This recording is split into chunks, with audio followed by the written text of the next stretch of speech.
Thomas! Vous voyez dans quelles conditions je travaille tous les jours?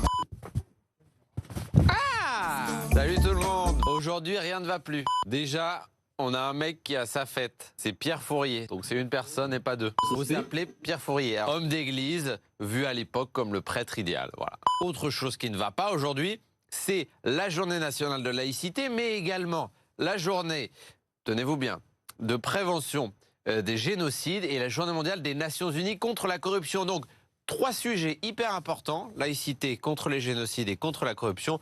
On arrive à mettre ces 3 journées en une, alors que parfois il y a des journées du haricot ou du sac poubelle en papier. C'est un sacré fourre-tout, quoi. Ouais, c'est vraiment pas juste. En tout cas, 3 sujets importants aujourd'hui à cogiter. Cogitus, c'est arrivé un 9 décembre. Jules César impose son calendrier en 45 avant Jésus-Christ. Et on passe en France du calendrier julien au grégorien le 9 décembre 1582. Alors, le calendrier julien, c'était d'abord 10 mois dans l'année, non pas 12. Et puis on rajoutait des jours en fonction des années. Bref, c'était un micmac pas possible. Et on s'est retrouvé une fois en décembre alors que c'était l'été. Donc c'était un peu compliqué. Et du coup, on a adopté le calendrier grégorien, le calendrier actuel, en 1582. En 1905, la séparation de l'Église et de l'État, voilà pourquoi c'est la journée de la laïcité aujourd'hui. Et puis 1986, l'ouverture au public du musée d'Orsay, cette ancienne gare transformée, tadam, qui est magnifique, un musée exceptionnel. Voilà pour les 3 infos à retenir aujourd'hui. Allez, le temps ce mardi sur nos 2 départements, le Nord et le Pas-de-Calais. Ce matin, pas mal de grisailles sur le littoral et dans l'intérieur des terres, un soleil un petit peu plus présent, même si un voile nuageux a persisté. Regardez l'évolution pour cet après-midi. Malheureusement, ça stagne. C'est-à-dire qu'on a cette grisaille avec ces faibles averses tout au long de la journée sur la côte d'Opale et dans l'intérieur des terres. Un temps plus calme, avec ce vent autour des 60 km/h. Sur les côtes de la Manche. Côté température, comptez au mieux 15 à Berck, au Touquet, 14 à Boulogne-sur-Mer cet après-midi, 16 à Calais, 15 à Lille, à Douai, 14 du côté de Cambrai ou encore de Maubeuge. Pour la suite de la semaine, le programme, regardez-le. Demain, une vraie belle journée pour Maubeuge avec 13 degrés, ensuite retour de la grisaille.